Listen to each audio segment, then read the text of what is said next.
Братва, всем привет! Ну что, у нас практически уже середина июня. На юге республики, ребят, погода такая, знаете, непонятная. Вроде как бы и жара, и тепло, 27 по 30 градусов. Но и каждый день идут дожди, ливни, грозы. Такое себе. Вода скаканула. Вчера ездил, пробовал по фидеру. Не то, Ладно, ребят. покормим что. Эх.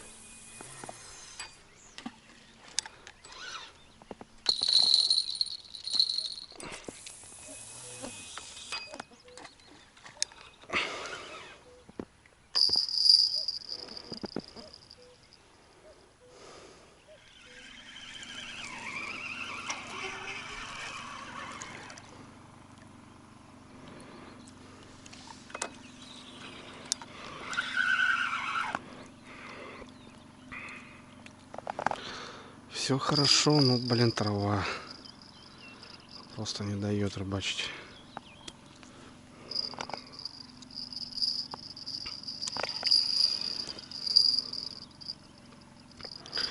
Пять минут, ребят, и вот такой, ой, прошу прощения, аж душа говорит правду.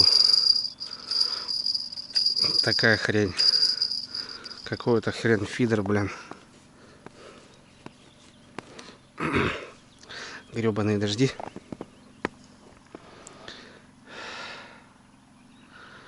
Гребаные дожди.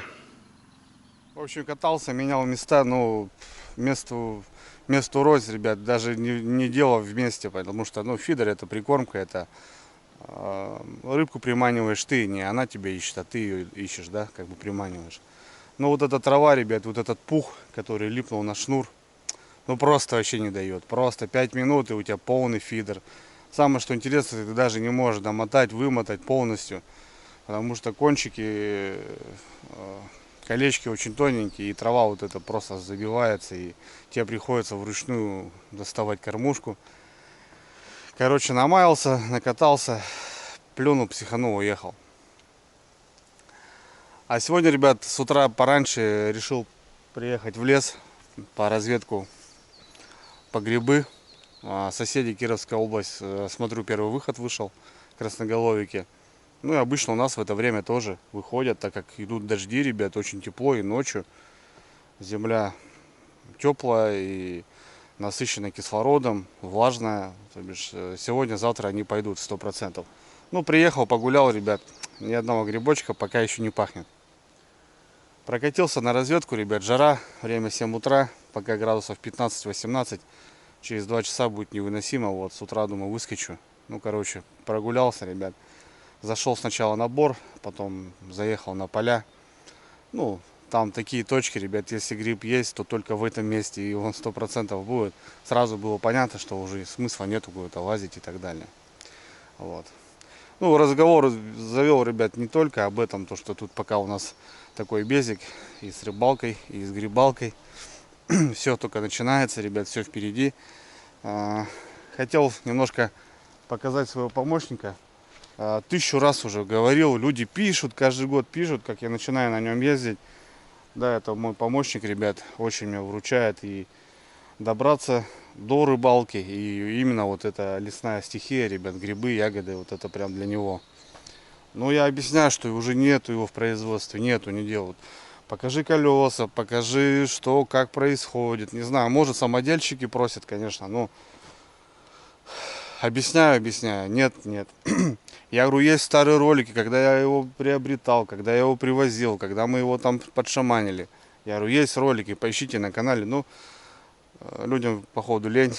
Ну, короче, решил записать и вспомнил там за друга своего. Вот, он все спрашивает, все интересуется, изготавливает что-то подобие. Вот, постоянно пишет мне с фоткой колесо, с фоткой этот узел. Ну, не знаю, может, будет тебе полезно. Короче, ребят, небольшой обзор на моего кормильца, на моего помощника. А Погнали. вот такой, ребят, мото, я бы сказал, вездеход. Ну да, потому что колеса существенные, ребят, и выглядит он брутально. Почему люди и пишут постоянно? Потому что, ну, в картинке он в кадре выглядит интересно, да, ребят? Это непростой какой-то мотоцикл на тонких колесах каких-то. Да, здесь, ребят, колеса очень огромные. Это самые настоящие оковские диски машины. И покрышки от квадроцикла, я так называю, это глухариная ножка, потому что, ребят, протектор именно след что-то обозначает. Грунтозацеп очень мощный, ребята, в районе 2 сантиметров, может чуть меньше. Вот. И как бы именно по поводу проходимости эти колеса, конечно, решают, ребят, потому что вот как раз перемещаясь вот по такой местности, небольшие дорожки, переселочки такие вот, ну, лужи, грязь небольшая, он как бы хапает это все и глотает, и прям, ну, не чувствуется. Очень мягко, ребята, очень мягенько. Колеса прям решают. Да, это не трассовые колеса, ребят. Да и мотоцикл не предназначен для там скорости. Подымал я где-то 70 километров, развивал. Ну, по трассе начинает гулять очень огромный протектор, и, соответственно, мотоцикл начинает вилять. Как бы покрышки именно не шоссейные. Но это и понятно. Ну, а так, ребята, не знаю, дерево, ну, даже не такое, даже такое. То бишь, ну, на другом мотоцикле ты его не проедешь. Можешь проехать, остановишься как минимум максимально. А этот, ребят, сглотает и даже не почувствует из-за таких огромных колес. Ну и, конечно же, из-за приятных, шикарных монетизаторов. Здесь они, ребят, такие интересные. Я даже не знаю, от чего они такие. Потому что это ребята от компании Тафалар пробовали делать что-то подобие. К сожалению, перестали. Вот, ребят, такой амортизатор. Но он еще здесь идет и газовый, ребят. То бишь, есть, стоит и пружина, и газовая регулировочка. И смотрите, как исполнен, ребят, рама под переднее колесо. То бишь, вилка у нас идет не так вертикально, когда она именно втыкается, упирается что-то, а именно она работает, как, я не знаю, вот так. Здесь, видите, ребят, идут какие-то сальники, не сальники. Даже не могу вам, какие-то неопреновые, все неопрен у меня, у рыбака, втулки из крепкого пластика, как он называется-то. И, в общем, колесо именно работает вот таким макаром. Это очень круто. Сзади стоят тоже такие же амортизаторы, но не факт. Именно мне здесь нравится, как исполнена рама. За счет этого она, ребят, работает вот так. Мягкие амортизаторы, и говорю, вот неровности, кочки, как бы я просто лечу, и он просто идет прям интересно. С этой стороны, ребят, у нас идут тормоза, спидометр. Тормоза здесь гидравлические, и передние, и задние. Вот такой диск, ребята, идет. И, в общем, нажимаешь, и все четенько работает. По переду разобрались. Спереди небольшой багажник, идет фара, 2 поворотника. Понятно, что они в лесу незачем, но все функционирует. Вот, включим даже аварийку, ребят.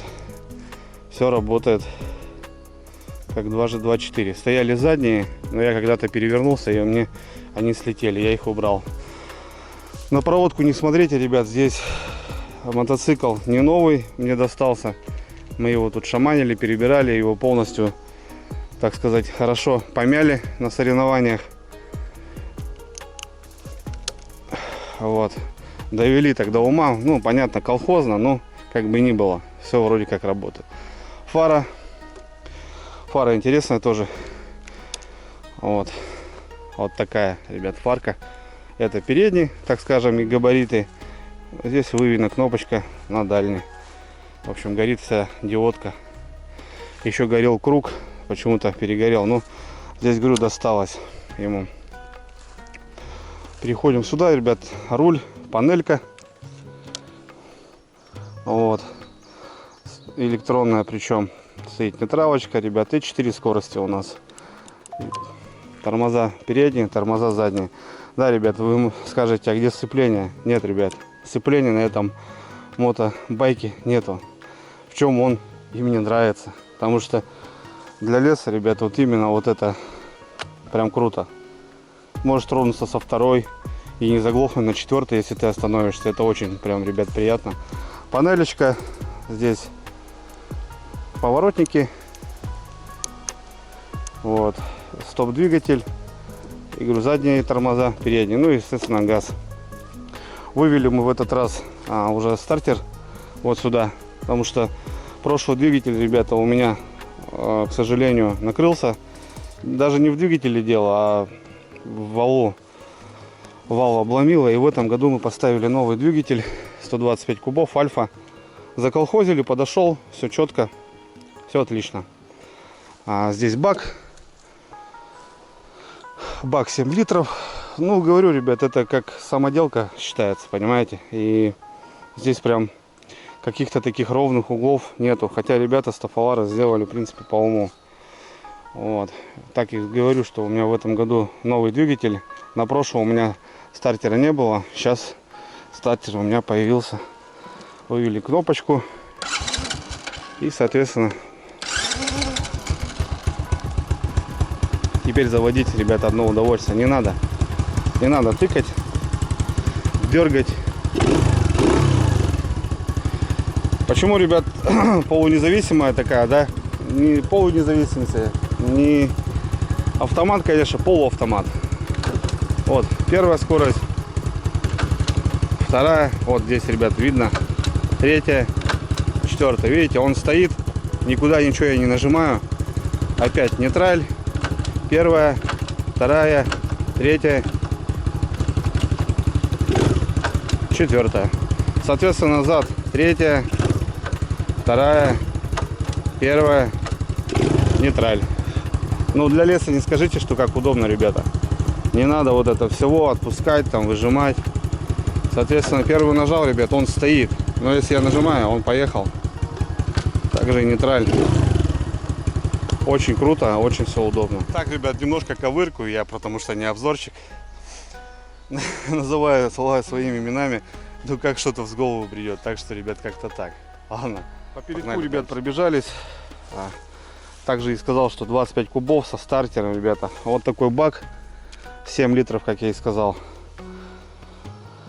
Вот. Ну и погнали дальше. Рама, сидушка. Аккумулятор выведен вот сюда. Под сидушку. Глушитель. Вот таким, ребят, способом колхозным он выведен. Ну, в принципе, нормально. Не орет ничего.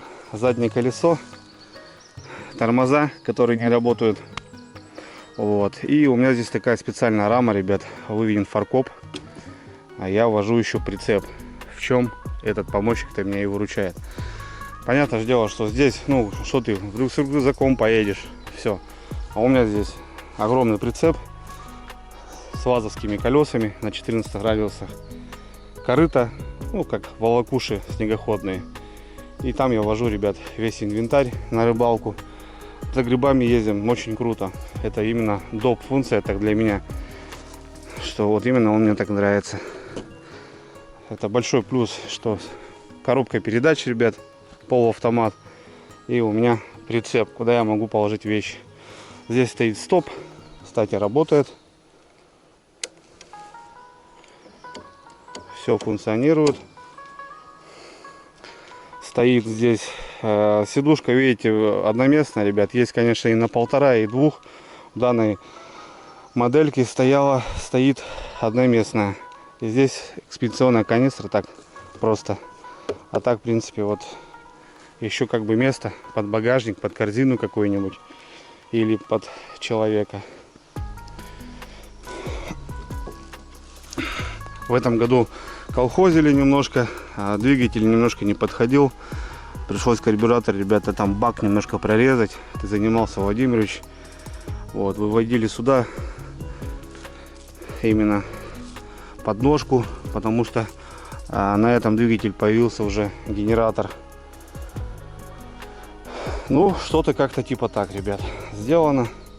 Да, уже здесь варил, ребята, руль.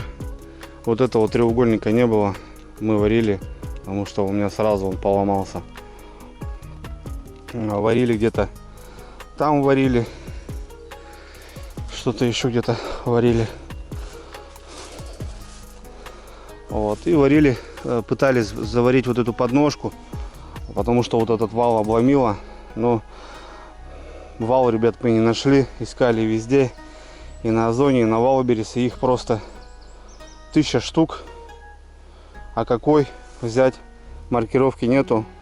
И в Питере искали, и короче, купили новый двигатель на Валбересе за 28 косарей. Вот. Ну, что-то типа так, ребята.